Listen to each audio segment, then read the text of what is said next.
Hello guys, welcome back to my channel. तो फिर से आ गई हूँ मैं अपनी टूटी फूटी हिंदी को लेके। तो चलिए एक्सप्लेनेशन स्टार्ट करते हैं। तो अगले एपिसोड की लास्ट में हम लोग ओजू को जेल में देखा था, जहाँ वो जेसिका से मिलने के लिए गया था और यहाँ जेसिका उसकी हेल्प करने के लिए राजी हो जाता है। बस जेसिका कहती है ठीक है, बस तुम मेरे बेटे को जेजू आइलैंड पे छोड़ देना, वहाँ मेरी रिलेटिव रहता है। इसके बाद वो वहाँ से जाने लग जाता है और उसी टाइम ओजू उसकी नेक पे एक निशान देखता है और उसे याद आता है जिस दिन उन लोगों का एक्सीडेंट हुआ था। उसी टाइम वहाँ एक पर्सन आया था जिसकी नेक पे ऐसा ही निशान था। ओजो उस पर्सन से हेल्प मांग रहा था।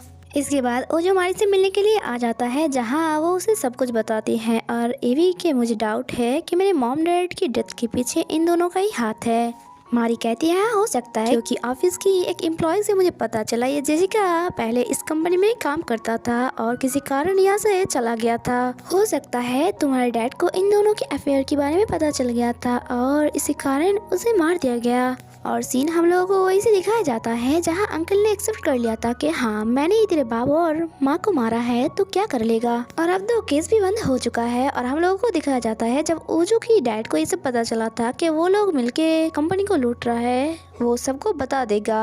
और अंकल यह ड्रामा करने लग जाता है कि मेरे वाइफ है और उसके साथ साथ एक छोटे बच्चे, मैं उन लोगों को कैसे पालूंगी। जो सुन के डैड उसे माफ करके छोड़ दिया था, लेकिन अंकल तो आज दिन का सांप निकला, उन्होंने उसे नहीं छोड़ा। और ये सिर्फ अंकल उसे खुशी खुशी बता भी रहा था, ये सोच के कि केस तो क्लोज है तो वो उसका कुछ भी नहीं बिगाड़ पाएगा। और वो खुशी खुशी बाहर जाने लगा। तभी यहाँ पुलिस उसे अरेस्ट कर लेता है और हम लोगों को दिखाया जाता है कि डेविड को भी पकड़ लिया था और डेविड ने पुलिस के सामने अपना मुंह खोल दिया।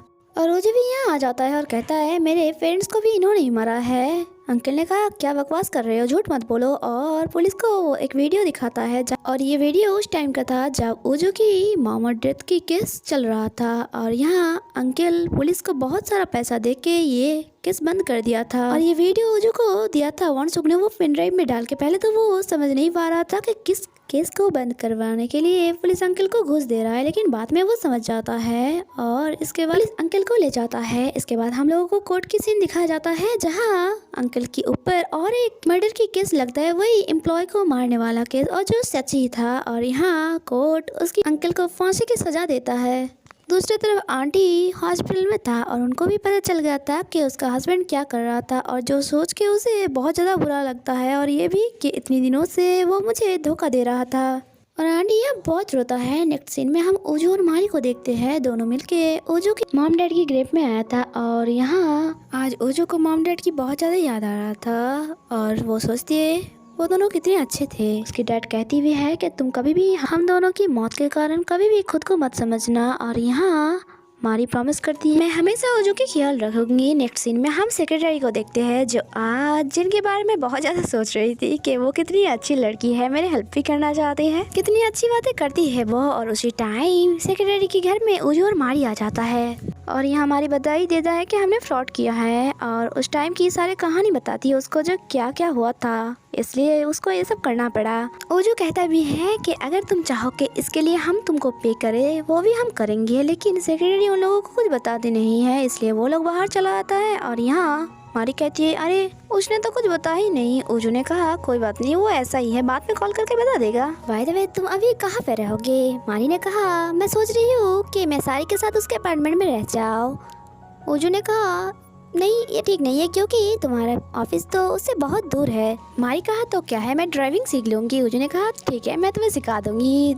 उधर हम मारी की एक्स को देखते हैं जो प्रतिशोध की आग में जल रहा था, उसका बहुत बुरा हाल था और वो वही न्यूज़ देख रहा था बेकरी का जो हुआ था ओजू की फैमिली के साथ। तो यही है प्रॉमिस करती है मैं ओजू को बर्बाद करके छोड़ूंगी और उसके साथ साथ मारी को भी। दूसरी तरफ हम ग्रैंडमा को हॉस्पिटल में देखते हैं जिसका होश आ गया था और यहाँ आंटी चिल्ला चिल्ला के रो रहा था। ग्रैंडमा ने कहा अरे इसे कोई चुप कराओ नहीं तो फिर से मैं कोमा में चली जाऊंगी। और ये खुशखबरी ओजू मारी को भी कहती है और ये भी कहती है कि तुम ग्रैंडमा के ठीक होने के बाद मिलने के लिए आ सकते उनसे। और बाहर आंटी से वो मिलती है जहाँ आंटी अपने हस्बैंड को गाली दे रहा था और ये भी कहता है कि उन्होंने जो फ्रॉड किया है वो सारा पैसा मैं तुम्हें दे दूंगी, लेकिन ओजू कहता है इसकी क्या ज़रूरत है क्योंकि हम तो फैमिली है। जो सुन के आंटी को बहुत ज़्यादा बुरा लगता है क्योंकि आप लोगों को तो पता ही है कि इतने दिनों से क्योंकि ओजू के लिए उनके बिहेवियर एकदम अच्छा नहीं था और जिस टाइम ओजू को सबसे ज़्यादा जरूरत था फैमिली का, उस टाइम भी ओजू को ताना दिया करता था और उसे बुली भी किया था। और इसलिए आंटी उसे सॉरी कहती है। इसके बाद हम लोगों को कंपनी की एम्प्लॉय को दिखाया जाता है जो लोग शॉपिंग करने के लिए एक मॉल में आया था और यहाँ ओजू और मारी भी आता है और उन्हें देखना ले इसलिए वो लोग चुप रहे थे।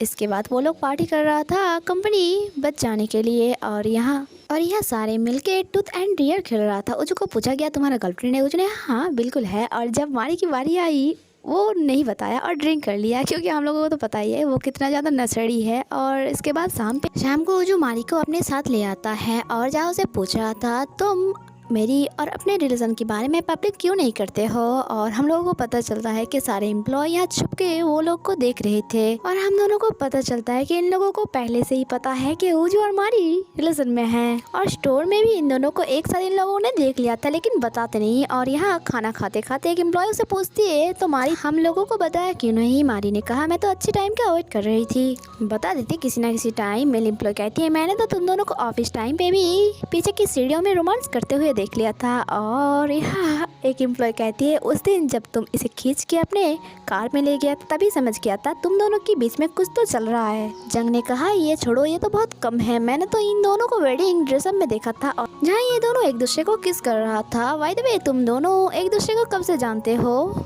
ये दोनों बताती है बचपन से।